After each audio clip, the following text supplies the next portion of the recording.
Tu dois absolument arrêter de courir en ne prêtant pas attention à la sensation. Je t'explique exactement comment tu dois faire. Aujourd'hui, je vais te parler d'une notion que j'utilise avec mes coachés, c'est la perception de l'effort ou le RPE. C'est une échelle qui est notée de 0 à 10, 0 étant extrêmement facile, 10 étant proche de l'arrêt cardiaque. Et si tu veux en apprendre plus et progresser en course à pied, abonne-toi à mon compte. Cette échelle est hyper importante parce qu'elle va permettre de corréler toutes les autres données comme les pourcentages de fréquence cardiaque et de VMA à la séance en elle-même. Je m'explique. Tu peux très bien courir une endurance fondamentale à 65% de ta fréquence cardiaque maximale et ressentir un effort beaucoup plus dur que d'habitude. Tu serais par exemple à 5 ou 6 sur l'échelle du RPE, alors que tu devrais être plutôt autour de 2 voire 3. Ça peut indiquer plusieurs choses. Tout d'abord, que tu as peut-être besoin de repos, que tu es en train de te surentraîner et que tes muscles sont trop fatigués. Il faut absolument se servir de cette échelle-là pour corréler toutes les sensations et apprendre à te connaître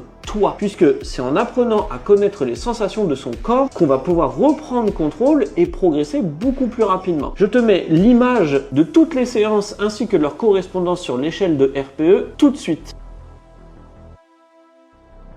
Et n'oublie pas de la liker et de l'enregistrer pour ne pas perdre les informations.